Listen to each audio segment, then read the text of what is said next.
punctual person is our guest tonight, and I will unusually be punctual in beginning.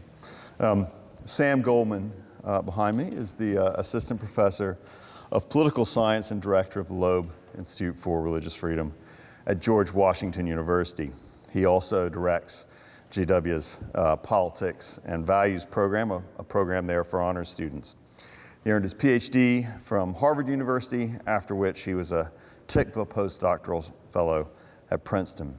He's the literary editor of Modern Age and a contributing editor at The American Conservative. And his latest book is God's Country, Christian Zionism in America, which just came out from the University of Pennsylvania Press this spring. I first met Sam a little over a decade ago at a 2-week summer seminar. And he stood out at the time, not only for being the cleverest person in the room on most days, but also for being the most contrarian. And I was in that room as well, so that may say something. If a consensus seemed to be forming among the seminar participants, Sam would point out the flaws or incoherencies of that consensual position. Academics like to think of themselves as sort of wild-eyed radical individualists who reject conventional wisdom. In reality, academics are mostly herd animals whose greatest fear is standing someplace outside the herd of their fellow academics. Put that another way, a near state of near permanent dissatisfaction with received wisdom is, at least it seems to me, what academics should have as their default setting. It's not, though, and that's what makes Sam's contrarianism all the more notable and commendable. Sam's new book considers why the United States is Israel's closest ally in the world. And those who think that alliance is a bad thing adduce a number of bad influences, from the so-called Israel lobby to the military-industrial complex to Bible-waving evangelicals. It's a comforting story in which the bad guys are self-evidently bad to people who naturally think they are, in fact, bad. Goldman, suffice it to say, reads the history of Americans' relations with Israel markedly differently, and he's here tonight to give us his take. Sam visits us as a guest of the George Washington Forum on American Ideas, Politics, and Institutions. The Washington Forum doesn't receive federal funding, but relies instead on private donations. And I'm happy to say that tonight's talk is underwritten by the generous donations of OU alumni and staff, and by a grant from the Charles Koch Foundation. So I want you to join with me in thanking them, but also in bringing Sam Goldman to campus. Thanks, Sam.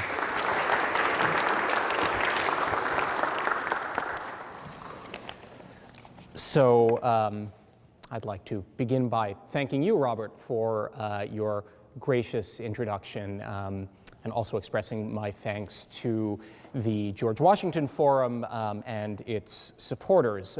But most of all, I would like to thank you for joining me this evening. I see that the audience is composed largely of students, which is wonderful, and I know that students have many demands on their time and attention. So I am grateful that you have decided to join me this evening, and I hope to reward your attention, and in any case, not to tax it excessively. I also want to mention my delight, but also a certain anxiety in the setting here. I was once privileged to give a lecture in the academical village designed by Thomas Jefferson at the University of Virginia, but I have never before spoken in a decommissioned chapel. And given the subject of this talk,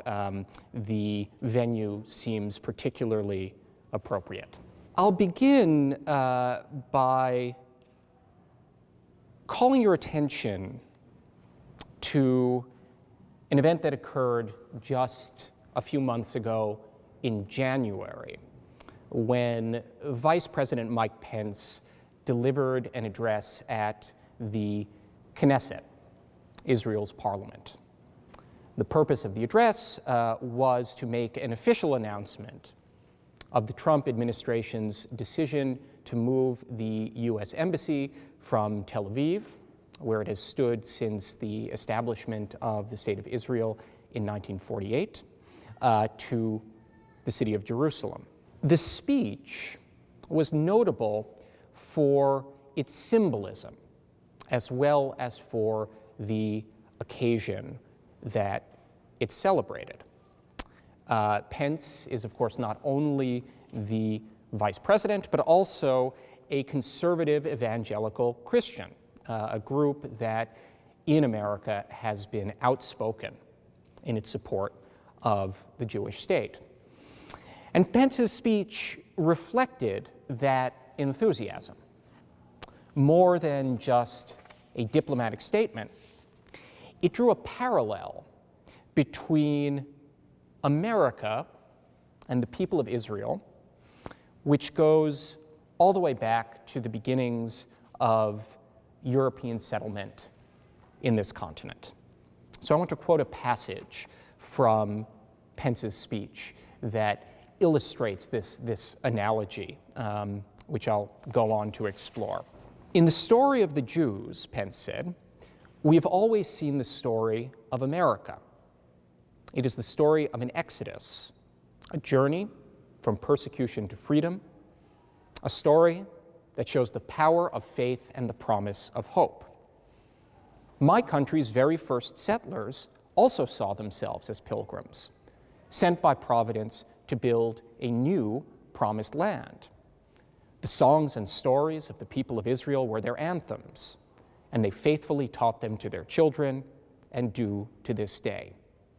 And our founders, as others have said, turned to the wisdom of the Hebrew Bible for direction, guidance, and inspiration. This passage of Pence's speech, I think, could be characterized as historical. But the vice president moved quickly from history to theology, perhaps even to prophecy.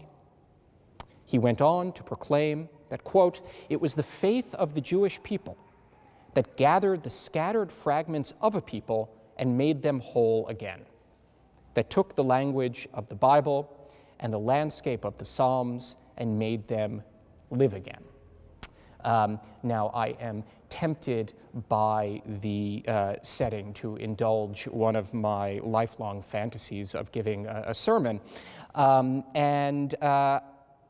I just want to ask if any of you recognize an allusion to some part of the Bible in Pence's words. I'll just read the brief passage a second time. It was the faith of the Jewish people that gathered the scattered fragments of a people and made them whole again, that took the language of the Bible and the landscape of the Psalms and made them live again.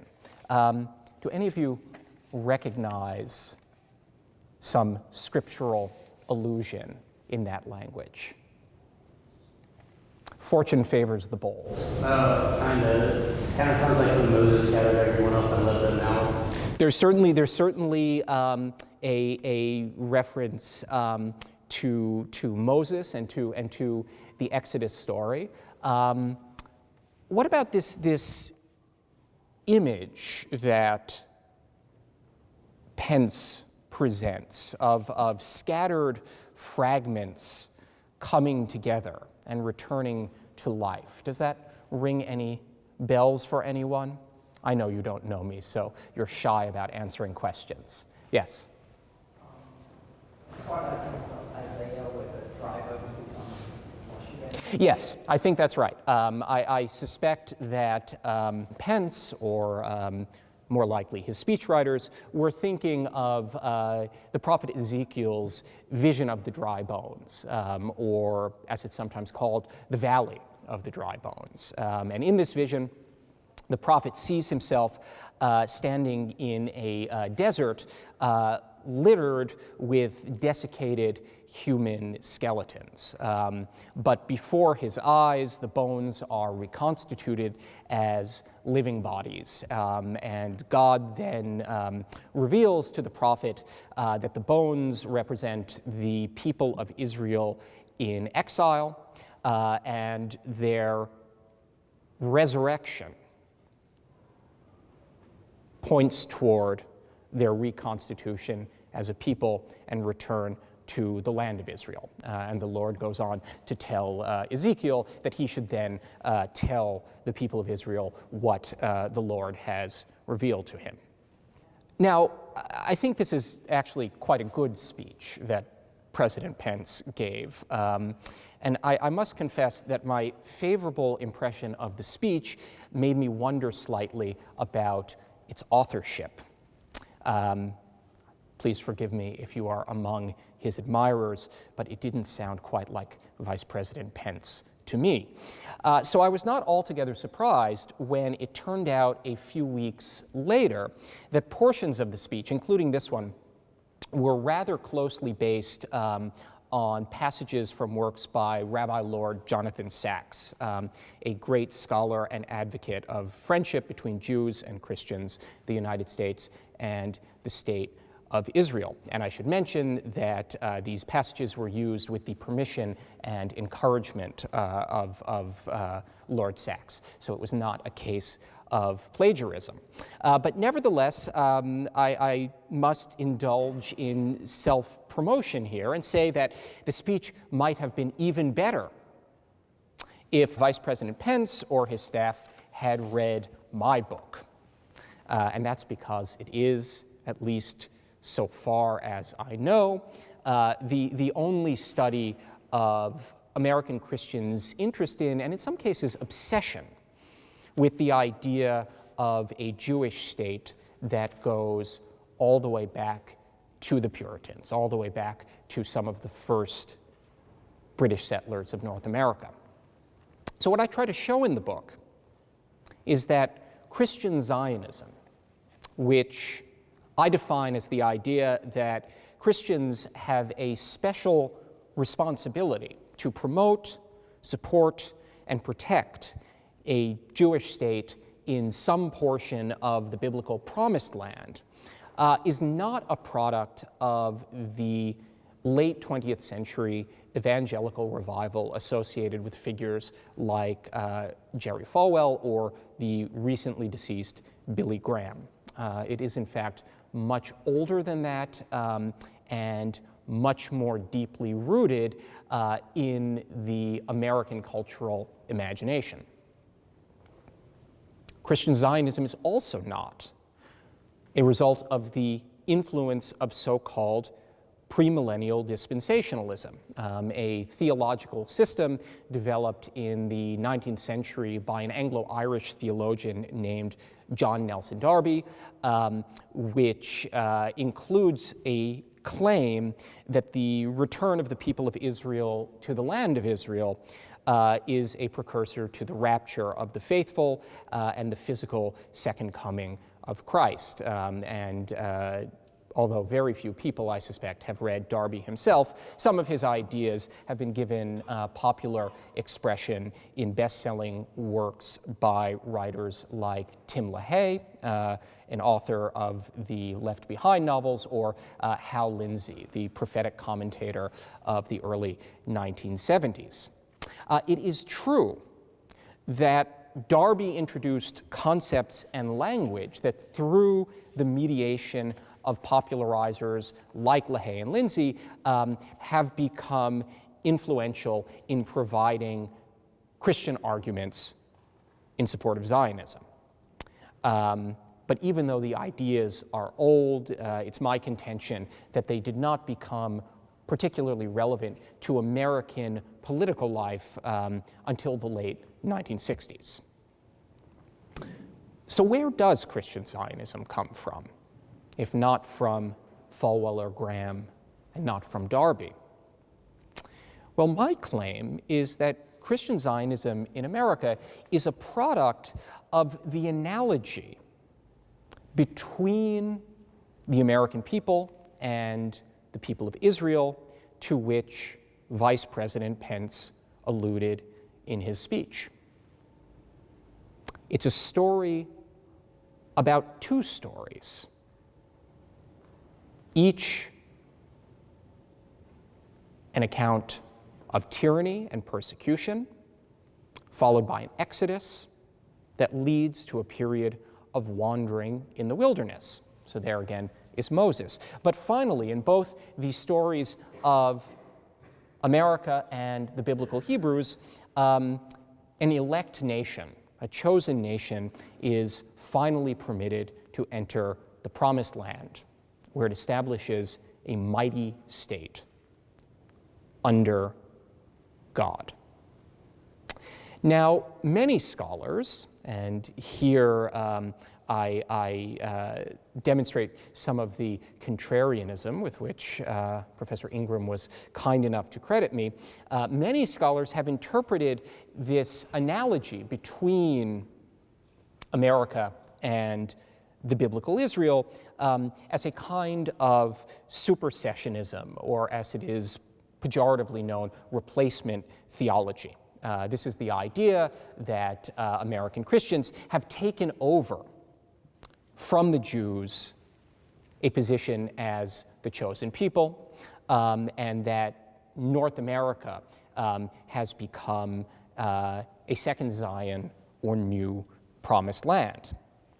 And this imaginative replacement is said to lead to an understanding of the United States as the Redeemer nation that holds the future of the human race in its hands. And you can attribute everything from the course of the Civil War to the 20th century struggle against communism to this conception of American destiny.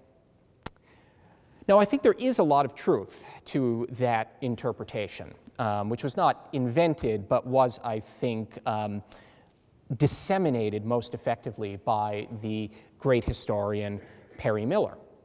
It also finds expression in the rhetoric of presidents, including Lincoln, John F. Kennedy, and Ronald Reagan in particular.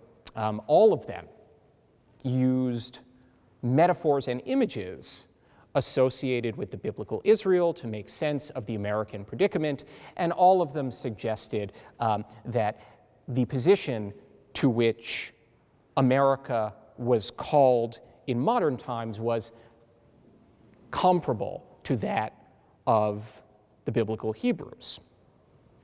But even if there is some reason to accept an interpretation of American culture that involves a kind of patriotic supersessionism or replacement, there's also another interpretation, another version of the story, which is a bit more complicated. And this is the one that I try to tell in the book.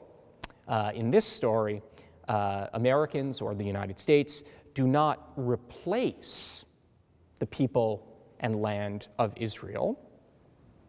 Instead, they are called by God to help realize biblical promises like Ezekiel's vision of the dry bones. And what that means in practice is American efforts to support, promote, and encourage the establishment of a Jewish state in the biblical land of promise. Again, in a word, Christian Zionism. It turns out that this way of thinking goes back quite a long way, even farther back than the organized Zionist movement associated with Theodor Herzl, which was institutionalized at the end of the 19th century. It includes figures like William E. Blackstone, who called himself God's errand boy, and in 1891 presented a petition to President Benjamin Harrison calling for American influence to be used to establish a Jewish state. That's 5 years before the first Zionist Congress was convened in Basel, Switzerland. And I should mention, because Blackstone might easily be dismissed as a crank, that the petition or memorial that he presented to President Harrison bore the signatures of 413 prominent Americans, including John D. Rockefeller Sr., J.P. Morgan, then Congressman William McKinley, who of course was later president, Melville Fuller, the Speaker of the House of Representatives, the Chief Justice of the Supreme Court, and many, many other luminaries. So even if Blackstone's evangelical vigor was unusual, the argument that he presented to the president was not, and attracted support by Americans of quite different religious and political inclinations. This tradition also includes a certain George Bush, a professor of Hebrew at New York University, and an ancestor of the two presidents who share his name, who in the 1850s wrote a book on the interpretation of Ezekiel, and argued for a political interpretation of these prophecies, argued that they promised and encouraged the establishment of a Jewish state. This tradition also includes Elias Boudinot, an aide to George Washington and president of the Continental Congress, who in a book published in 1816 asked, quote, "Who knows, but God has raised up these United States in these latter days for the very purpose of accomplishing his will in bringing his beloved people to their own land." And this is a passage that I like to quote to demonstrate the difference between my story and the account of American destiny emphasized by Perry Miller and his students. Because here, Boudinot is saying very clearly, Americans or American Christians are not God's beloved people, and the United States or North America is not God's country. Instead, the chosen people and the promised land are who and what they always have been, which means the Jewish people and the territory promised to the patriarch Abraham. Jonathan Edwards belongs to this tradition of thought. Edwards, the first great American theologian who foresaw a great religious revival, which might begin in America, but would eventually culminate in Jerusalem. Edwards is sometimes described as proposing that the millennium, the 1,000-year reign of Christ, predicted in the book of Revelation, would occur in the United States. But if you look carefully at the texts he composed on this subject, including his own copy of the Bible, the so-called blank Bible, in which he inscribed marginal notes, it's clear that he thought that, in fact, the capital of the millennial kingdom would be Jerusalem, which would be populated by the Jews. Now, it is true, and this may be an issue worth taking up in discussion, that Edwards, like most of these authors, assumed that Jews would convert to Christianity either before, during, or after their return to the Promised Land. So when Edwards imagined the millennial kingdom with its capital in Jerusalem, he was not imagining that it would be, religiously speaking, any sort of Jewish state. But at the same time, Edwards argued that the Jews would remain culturally and politically distinct from the Gentiles, from the other nations, in a manner befitting their election by God. So even Edwards, I contend, was a kind of Christian Zionist. Finally, and this is the last example I'll give, don't worry, this tradition includes Increase Mather, who was the leading scholar of the second generation of Puritans, those who were actually born in New England, and who preached the inevitable return of the Jews to their land. I must say that when I entered this building, I thought of Mather because I begin the book with an anecdote of Mather delivering his sermons on the restoration of the Jews. They were given as what were called Thursday lectures. It wasn't enough for the Puritans to go to church just once a week. You had to go back on Thursday to receive extra instruction. And I spend a little bit of time describing the room in which Mather would have delivered these lectures. There are good records of the circumstances of their delivery and the audience he would have faced. And I like to imagine that the room might not have looked altogether unlike this one, although there would not have been an organ behind him. Puritans generally disapproved of musical instruments in church. Now, these are not the only American voices that have been raised in favor of Christian Zionism, but they are some of the most influential and also, for the most part, forgotten.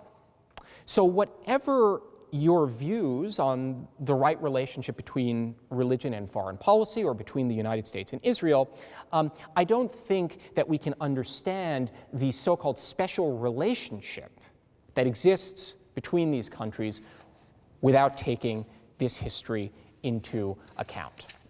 And another argument that I make in the book is that calls for the United States to treat Israel as a normal country, like any other state, are probably misguided, not on any moral or narrowly political ground, but rather because we can't. The story of Israel is woven into the American story in a way that makes it almost impossible for Americans to see today's state of Israel as just another country. And again, whether you approve or not of the alliance between the United States and the state of Israel, I think it's necessary to take that imaginative connection into account. I said that was the last example, but I'm going to try your patience by mentioning one more. Even before the move of the embassy from Tel Aviv to Jerusalem was announced, President Trump was being described by some Christians, mostly conservative evangelicals, as a possible successor to Cyrus.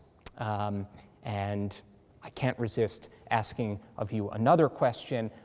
Who do you think Cyrus is in this context? What Cyrus is being invoked? Yes? Yes, exactly so. The 6th century Persian king who permitted the rebuilding of Jerusalem and allowed the return of Jewish exiles from the so-called Babylonian captivity. Well, this phenomenon provoked an article on the website Vox, which suggested that the comparison of an American president to Cyrus was a novelty, that this was an unprecedented mixture of religious and political thought and rhetoric. And the implication, of course, was that it was sort of a made-up excuse for an aggressively pro-Israel foreign policy. But it turns out that that is not true at all, as I argued in an op-ed in the New York Times. In fact, comparisons of American presidents to Cyrus have occurred almost as long as we have had presidents. In the 1790s, the New Jersey minister David Austin, who was himself a student of one of Jonathan Edwards' students, a minister named Bellamy. He also attended as a boy a church that was led by Jonathan Edwards' son, Jonathan Edwards Jr. So for those of you in the audience who are interested in history as well as religion or politics, you can see the intellectual lineage here. I'm not just pulling together names of writers who happen to have said things that sound vaguely similar. I think I can demonstrate that there were closer connections among them. But at any rate, David Austin proposed that President John Adams might support a return of the world's Jews to what was then Ottoman Palestine, and he explicitly compared the United States collectively to Cyrus. A couple of decades later, the pioneering American Jewish politician and writer Manuel Mordecai Noah sent to by then ex-president John Adams a copy of his own plan for the repatriation of the Jews. And Adams wrote him a letter in which he answered, quote, "I really wish the Jews again in Judea, an independent nation." And I even found a diary entry for the 1770s, and I should say, from the 1770s, and I should say that I am not really a historian, although I pretend to be from time to time. Real historians devote great energy to rooting around in archives and digging up documents that no one else has ever read. I mostly rely on the labor of those historians to extract nuggets that I then present before readers. But I did do a little bit of real research for this book. And one of the things that I found in the course of that research was a diary entry from the 1770s, when Adams was riding the Massachusetts circuit as a lawyer. So in those days, the court itself would move from town to town because travel was difficult, and the lawyers and clerks would follow the court, would follow the judges as they moved through the circuit. And as you can imagine, this was a difficult and thirsty journey under the travel conditions of the 18th century. So they spent a lot of time hanging out in taverns. And in this diary entry that I found, Adams describes a conversation held in one of these taverns with some of his legal colleagues about prophecy, Jewish return, and the future of the biblical promised land. So again, this was not this expression that I quoted. Adams says, "I really wish the Jews again in Judea, an independent nation."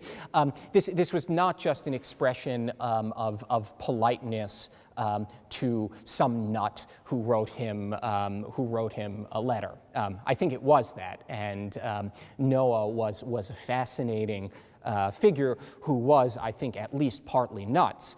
But there was more to it than that. Clearly, this was a topic to which Adams had devoted at least some thought going back to his youth. And I think in that respect, he was a product of the Puritan New England heritage to which I have already alluded. In this light, the vice president's speech in Jerusalem and the Cyrus comparison that has been floating through the evangelical literature are not aberrations or expressions of some weird fringe belief. Instead, they are contributions to a long-standing American tradition of thought which encompasses figures of very different personal backgrounds, religious commitments, and political leanings. And again, I want to say that you don't have to agree with these views, and I should confess that I do not in many respects, to recognize how important they have been to shaping America's relationship with the State of Israel and with the world. So again, it's hard for us Americans, to treat Israel as a normal country because we've never seen it that way. In a sense, this is how I, a nice Jewish boy, as my mother likes to tell me, came to this project. Like many American Jews, I was both intrigued and confused, and maybe even a little bit creeped out by the evident passion that many American Christians have for Jews and Israel. What on earth were they thinking of? Were they just trying to convert me? And these questions provided a personal point of departure for the research that became this book. But I also think that there are broader theoretical implications here that are of interest even to those who don't care very much about American religious history or the US-Israel relation. The concept of political theology has become popular among scholars, and it may be a term that you have encountered in some of your classes. But the scholarly discourse around political theology is often very abstract and also very European. But here, in Christian Zionism, it seems to me, we have a genuinely American political theology that has real influence on public affairs. And yet, when I began to look into studies of this topic, I found discussions that tended to be either very lurid, emphasizing the most extreme and vivid versions of these apocalyptic prophecies, or very, very academic, extremely well documented and precisely argued, but often reluctant in the way that academics tend to be so let there be light. Reluctant in the way that academics tend to be to draw connections across broad periods of time and culturally and intellectually disparate sources. So this book is really an attempt to find a sort of middle ground between lurid popular discussions and accurate but boring academic studies that might be the basis for more productive reflection on these issues. And that's really my central goal here. Not to convince anyone to take a particular religious or political view, but rather to explain a way of thinking so that both its adherents and its critics can speak to each other more honestly and more effectively. And in this way, I flatter myself that the book is a civic endeavor, serves a civic purpose, as well as the personal and scholarly ones that I mentioned. But nevertheless, any work of intellectual history tends to face a question about its implications for the future. So you are probably wondering, Goldman has told us about Christian Zionism for the past 400 years. What about Christian Zionism next Tuesday, or 5 years from now, or 50? And I confess that it's very much open to doubt whether Christian Zionism will survive our secular or secularizing age, in which increasing numbers of Americans express no religious affiliation, the so-called nones, and also knowledge of the biblical and theological sources that were once publicly recognized foundations of American culture become increasingly rare and specialized. So I should compliment you on your answers to my questions. I have given this talk elsewhere, and sometimes not a single person identifies Ezekiel or Cyrus. So you've put on a good show, and I congratulate you. And this makes you unusual, whether you know it or not. Studies show that majorities of Americans don't recognize even major biblical figures and stories. So again, it seems unlikely that Christian Zionism will thrive in a society that has become not only secular in its political institutions, but also in its shared imagination. Well, it's at this point in the talk that I confess that I am only a scholar and not a prophet. So I'm not going to tell you what will happen to the dry bones. But I think I can tell you something about how these fossils came to be in the earth. And that at least is what I have tried to do in this lecture. If you want to know more, I encourage you to ask questions, which are always the most interesting part of any presentation. And if you are not an audience of students, I would encourage you to buy the book. But I know that you have other demands on your resources. So I will simply thank you again for your indulgence and attention. And I will follow whatever practice is usual for taking questions.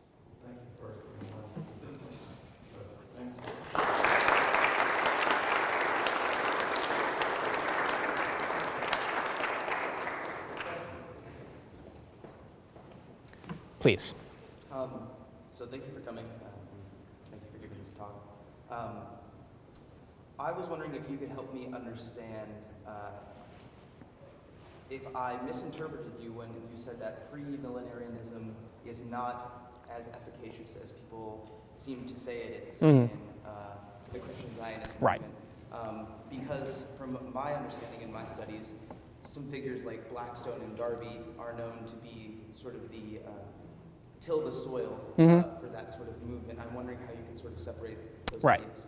Well, yes. So the question was about the role of premillennial theology and more specifically the dispensationalist system associated with Darby, who didn't really invent it, I must say. What he did was articulate or systematize theological arguments that had been around in many cases for centuries. Yeah, I don't deny that these ideas were influential, but I also don't think that they were the source. Rather, I think, and I use this metaphor in the book, you say that they sort of tilled the soil. I think it's rather the other way around. Some of these other figures tilled the soil, and they planted seeds which could then flourish in ground that had been prepared. One of the puzzles in studies of the influence of premillennialism and fundamentalism for scholars is why were these ideas so appealing? And too often the answer among scholars is because they appeal to people who are ignorant and stupid. You know, there's a kind of dismissiveness built into the scholarship. This is clearly nuts. These ideas come from nowhere, and they were sold to unsuspecting yokels. But I think at least when it comes to these issues of the restoration of Israel, premillennialism was actually very mainstream. it wasn't saying anything that was so very different to what many of the Puritans had been saying. So rather than it being the case that a bunch of yokels were being convinced by this imported nonsense, I think rather premillennialism was appealing because it provided a more elaborate and systematic explanation for things that many people already believed. And that's a different way of seeing the role of premillennialism than I think you find in much of the scholarship. I would add to that also that there's an important difference between Blackstone and Darby here. So again, Darby was the theological systematizer.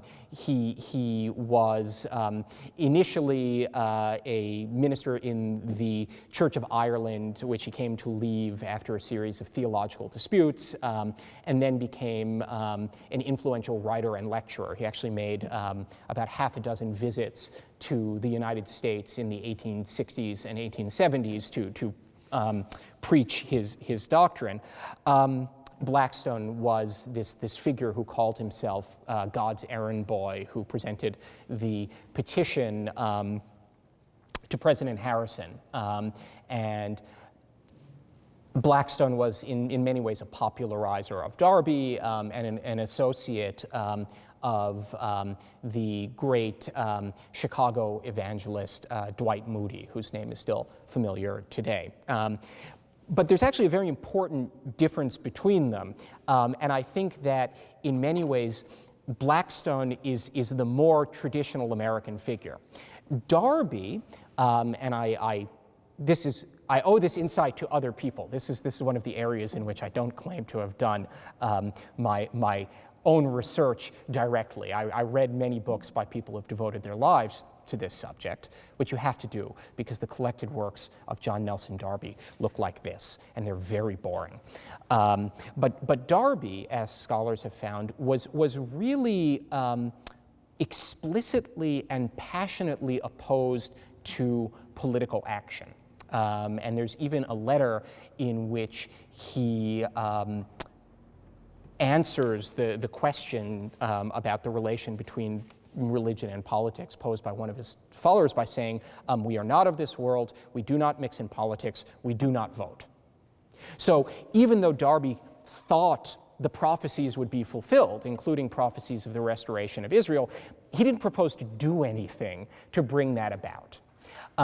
Blackstone is different. Obviously, Blackstone goes before the president after composing this petition and collecting signatures to urge political action. And I think that makes Darby much more traditionally American, much closer to this version of Christian Zionism that I have described than Darby's sort of rigorous premillennialism. And even figures like James H. Brooks, who was a major popularizer of Darby's ideas and was an associate of Blackstone, is very explicit in distancing politics from religion and the United States from the biblical story. And he gets very angry. He says, if you go into church and the minister starts talking about America, you should leave.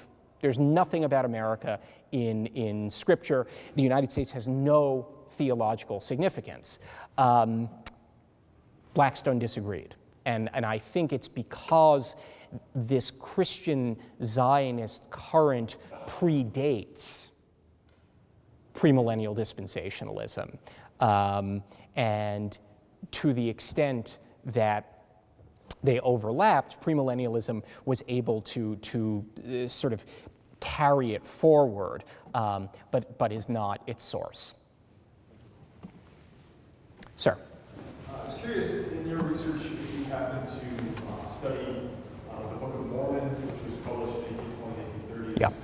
and the Latter-day Saints, who I would say differ from the movements you talk about, that they literally believe they are the house of Israel and are sort of brothers and sisters of Right. the Jews. Right. I'm curious where they fit. Yeah, so I do talk about this in the book, and the Mormons are an interesting case because of the way they resolved a sort of tension or ambiguity that I try to evoke in the book's title. So the book is called God's Country, and that's supposed to raise a question. Well, where is God's country? Is it the biblical promised land, as many Jews and Christians believe, although not all, or is America God's country in this new Israel or American Zion way? And the LDS Church found a really spectacularly simple way of resolving that conundrum, saying, okay, they're both God's country. And in the last days, there will be two Zions, one in North America and one in Jerusalem. And the Jews will live in Jerusalem, and we, the Latter-day Saints, will live in America, and we will all be equally blessed. And I see that, as I say, as a kind of wonderfully American way of resolving the problem. Everyone can be Israel. Everyone can be chosen. But I do write more about that in the book, and I note that partly as a result of this theology or eschatology, Mormons have historically been less interested in converting Jews than many Protestants have been, because they see this independent role for the Jewish people extending into the last days.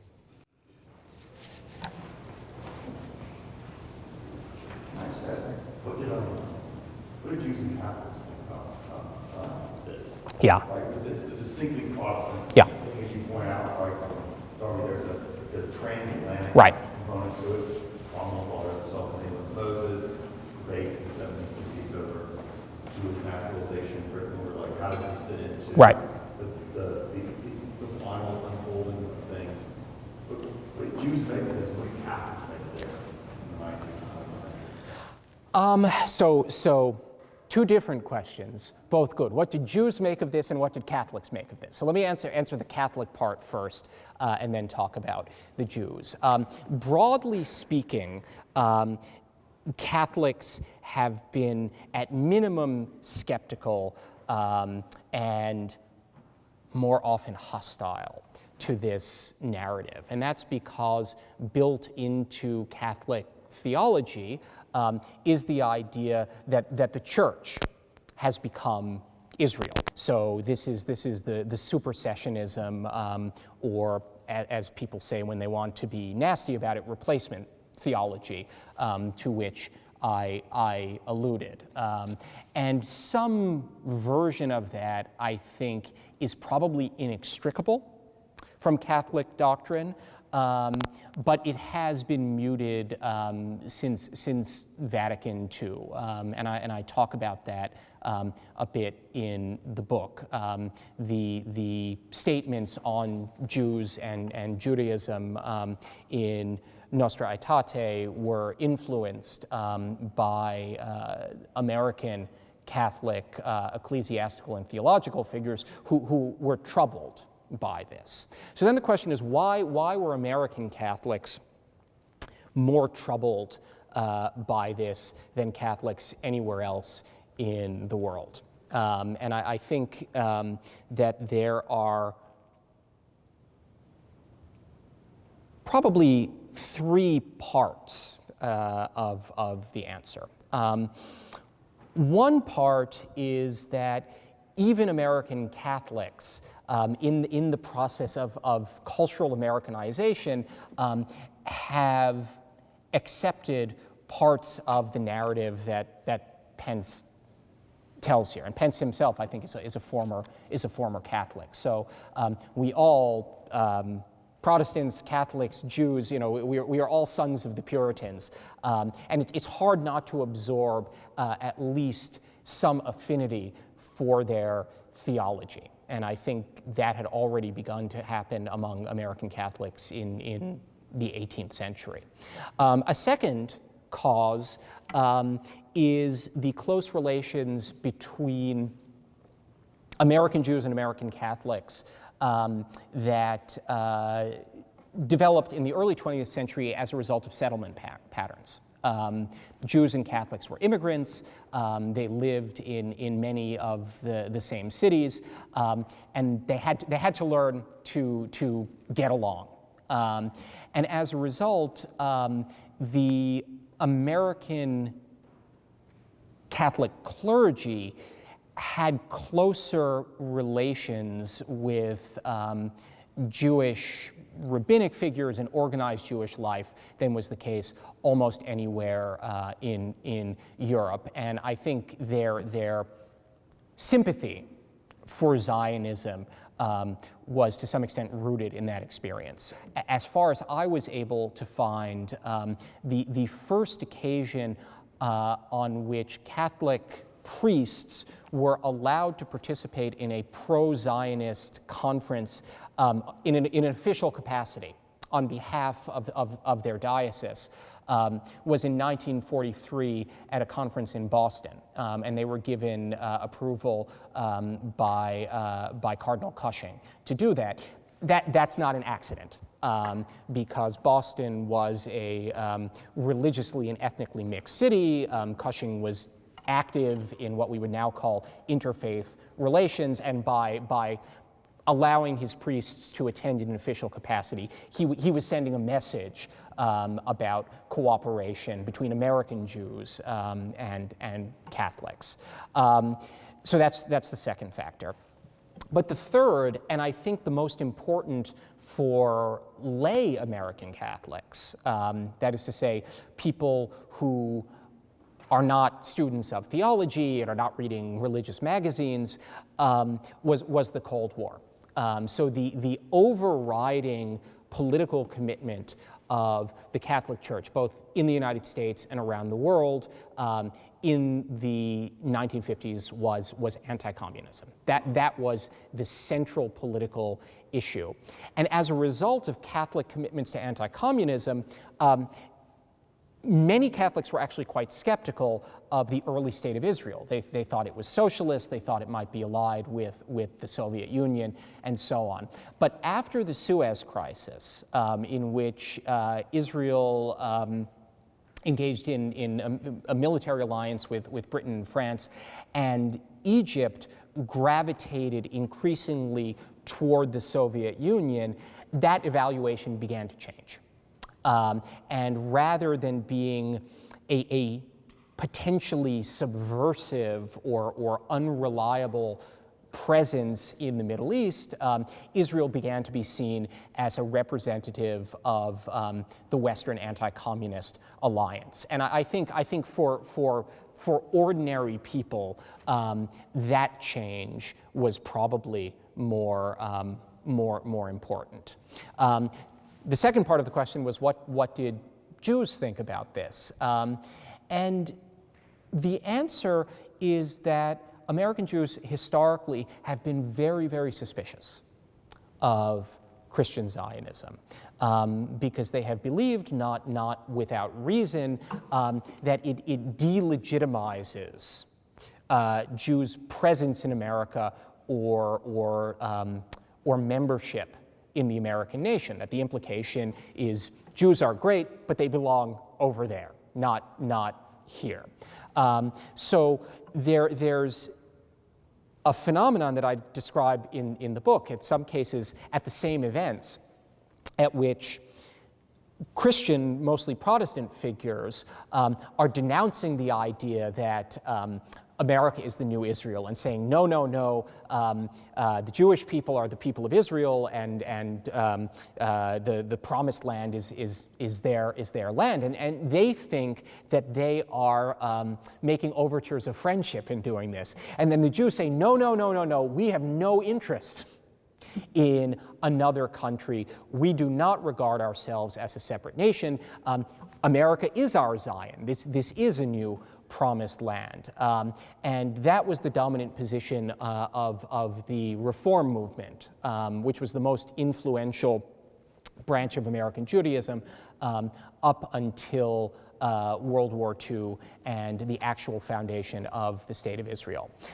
Since the state was founded, there have been consistent efforts both by the Israeli government and by American Jewish organizations to cultivate friendly relations with Christian Zionists. And they've met with varying success, but I think have always foundered on this suspicion, which I shared. I mean, I described as part of my inspiration for the book, this suspicion that these people say they love us, but they don't really want us here, or they want us to go elsewhere and die as a part of some apocalyptic scenario. And that's been the great obstacle. So even now, just to wrap up very quickly, the most friendly relations between American Jews and Christian Zionists are those that involve Orthodox Jews, who tend to be less concerned about what fate the apocalypse may bring. And as American Jewry shifts demographically toward Orthodoxy, that position may become more popular than it was at a time at which most American Jews identified with the Reform position. Yes, please. Thank you for the talk. It's really interesting. I would like to ask you, so do you think there's only one God's country? Like, I think it's not enough for that. Right. Secondly, I'm surprised by the context. I feel like you're talking about God as if he's racist, or as if he's like a real estate agent. Mm-hmm. And I think God is greater than his restrictions. Mm-hmm. And I would like to ask, like, how can we relate ethnic and like wars or these actions to God's name? Because I think God is greater than these things. Mm-hmm. Also Jesus, I believe in Jesus, I'm Christian. When Jesus was crucified in Jerusalem and he was tortured there, he said, Father, forgive them because they don't know what they are doing. Mm-hmm. And I believe people until nowadays, they're doing actions and like torturing others and putting their life under the torture, and they relate it to God's action and God's plan. I think we need to differentiate between both these things. And one more thing about, you mentioned lots of examples, and I'm sure you're aware of the biblical examples. There's the Galatians, if you know about the seeds example. They say that the promise to Abraham was fulfilled with Christ, with our Lord Jesus Christ. And everyone who believes in Jesus is God's chosen people.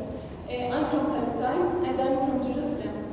And I'm Christian and blessed to be born there.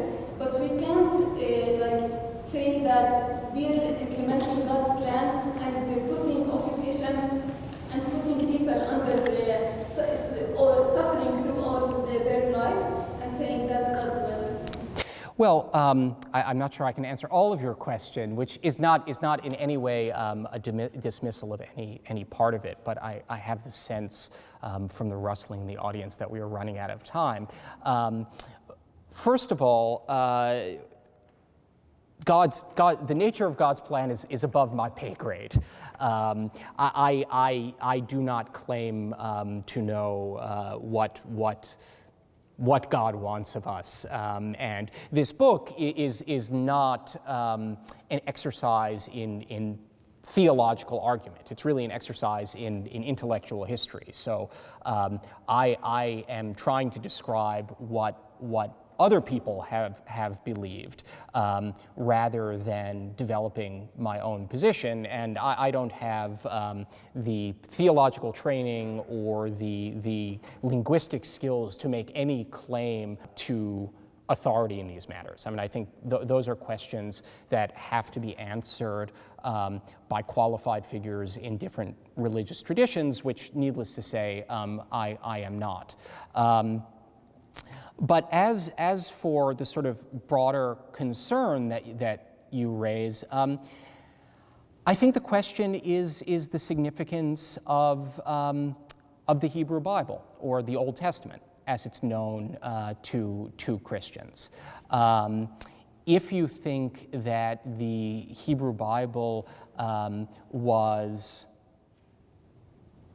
overcome or superseded or fulfilled in the teaching of Jesus, which brought forth a new message, you will not like these arguments. But part of the story of the origins of Christian Zionism is an emphasis on the authority of the Hebrew Bible or the Old Testament. And the conclusion that was promulgated by Calvinist theologians in the 16th and 17th centuries, and then picked up by the Puritans, was that if the Old Testament, as they saw it, matters, then its promises remain. And it was that view that God does not break promises that led them to these conclusions. Thank you. But I think like when Jesus came, he said that he came to fulfill and to complete the First Testament, and he stated it clearly that the promise was fulfilled. Thank you. I understand your perspective, Right. but I think also we need to understand like human rights and the international laws also. I am Christian and I'm proud to be Christian, but also as a Christian we need to understand that we should care for each other and we should have like our humanity and our ethics more than anything. Right. And I should say, just a quick word in conclusion, that is not at all an unknown position. And I write in the book not only about Christian Zionists, but also about Christian critics of Zionism, many of whom make arguments like those you suggest. Well, others would like to stay around and ask a question. Let's do that at the moment. We'll let you all